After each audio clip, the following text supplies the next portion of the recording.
নমস্কাৰ, মোৰ চেনেললৈ আপোনালোক সকলোকে স্বাগতম জনাইছোঁ। যিহেতু শাওনৰ মাহ আৰম্ভ হ'ল, সেয়েহে শাওনৰ মাহ উপলক্ষে সকলোকে মোৰ ফালৰ পৰা শুভেচ্ছা জনাইছোঁ। শাওনৰ মাহ বুলি ক'লে আচলতে শিৱ বাবাৰ নামেৰেই জানি আহিছোঁ। আচলতে আধ্যাত্মিকতাৰে ভৰা এই মাহটোত শিৱ বাবাই যেন সকলোৰে মনোকামনা পূৰ্ণ কৰি দিয়ে, তাৰেই কামনাৰে আজি ভিডিঅ'টি আৰম্ভ কৰিছোঁ। আচলতে শাওনৰ মাহ বুলি ক'লে যেন ভক্তিৰে ভৰা এটা মাহ, মোৰ তেনেকুৱাই অনুভৱ হয়। শাওনৰ মাহত বাৰু কোনে কোনে ব্ৰত পালন কৰি জনাবচোন। মই কিন্তু প্ৰত্যেক বছৰে শাওনৰ মাহত শিৱ বাবাৰ নামত ব্ৰত পালন কৰি আহিছোঁ আৰু তাৰ ফলো পাইছোঁ। সেয়েহে আপোনালোকৰ লগতো মই শ্বেয়াৰ কৰিম বুলি ভাবিছোঁ। মইনো কেনেকৈ শাওনৰ মাহত ব্ৰত পালন কৰিম, মানে মোৰ মনোকামনা পূৰ্ণ হৈছিল, ভাবিলোঁ আপোনালোকৰ লগতো শ্বেয়াৰ কৰোঁ। আচলতে মানুহৰ জীৱনত বিপদ থাকেই নহয় জানো। সেই বিপদবোৰ নেওচি আমি আগবাঢ়ি যাব লাগিব। তেতিয়া আমাৰ মানে ভগৱানে আশীৰ্বাদ কৰিব লাগিব, তেতিয়াহে আমি আগবাঢ়ি যাব পাৰিম। সকলোৰে জীৱনত বিপদ থাকে, ভগৱানৰ আশীৰ্বাদ লাগিব আমি আগবাঢ়ি যাবৰ কাৰণে। মই কিন্তু ভগৱান বিশ্বাসী। ভগৱান আচলতে বিশ্বাস কৰিব লাগে। ময়ো তেনেকৈয়ে বিশ্বাস কৰিছিলোঁ আৰু তেনেকৈয়ে প্ৰত্যেক বছৰে শাওনৰ মাহত ব্ৰত পালন কৰি গৈছোঁ আৰু যোৱা বছৰো তেনেকৈ পালন কৰিছিলোঁ। কিন্তু যোৱা বছৰ মই অকল শাওনৰ মাহ বুলিয়ে নহয়, মই 16টা সোমবাৰ ব্ৰত পালন কৰিছিলোঁ যোৱা বছৰ। তেনেকৈ 16টা সোমবাৰ ব্ৰত পালন কৰোঁতে মোৰ 8 মাহ 9 মাহমান লাগি গৈছিল। যিহেতু এটা মাহত 4টা বা 5টা সোমবাৰহে আমি পাওঁ, তেনেকৈ মোৰ 8 মাহ 9 মাহমান লাগি গৈছিল।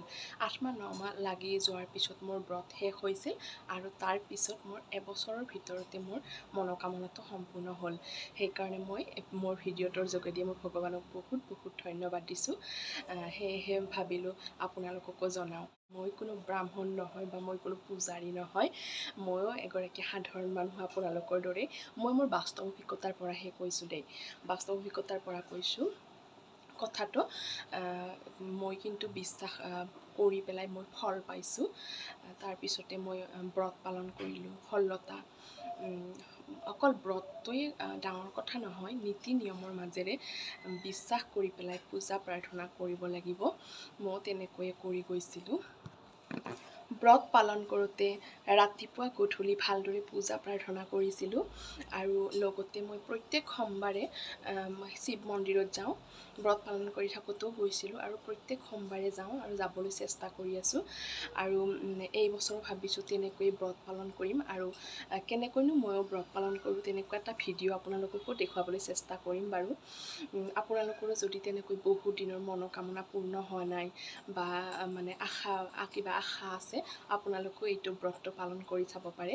মই আগতেই কৈছোঁ, মই মোৰ বাস্তৱ অভিজ্ঞতাৰ পৰাহে কৈছোঁ। কিছুমানে বিশ্বাস নকৰিব পাৰে আৰু কিছুমানৰ ব্ৰত পালন কৰিলেও মনোকামনা পূৰ্ণ নহয় আচলতে, কাৰণ তাতো কিছুমান নীতি নিয়ম থাকে। মই ভাবোঁ যে মোৰ ব্ৰতত, মোৰ পূজাত হয়তো শিৱ বাবাই সন্তুষ্ট হৈছিল, সেয়েহে মানে মই অতি শীঘ্ৰে মানে ফল পালোঁ। সেয়ে ভাবিলোঁ আপোনালোককো জনাওঁ, আপোনালোকেও কৰি চাব পাৰে।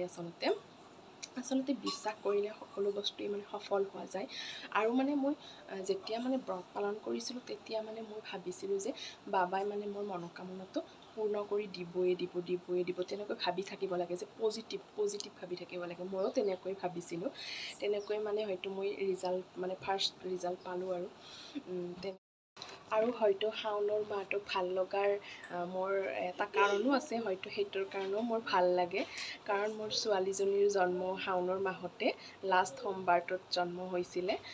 তাইকো আচলতে মই ভগৱানৰ দান বুলিয়ে ভাবোঁ।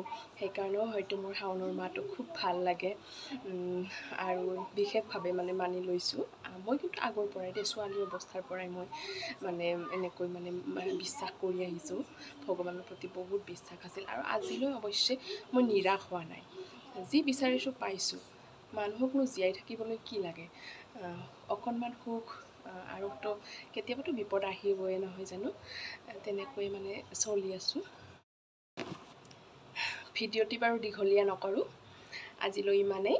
যদিহে আপুনি মোৰ ভিডিঅ'ত নতুন হয়, তেনেহ'লে চেনেলটো ছাবস্ক্ৰাইব কৰি থ'ব আৰু যদিহে ভিডিঅ'টি ভাল লাগিছে তেনেহ'লে লাইক কৰিব আৰু কমেণ্ট কৰি জনাব। ঠিক আছে, আজিলৈ ইমানেই। ধন্যবাদ।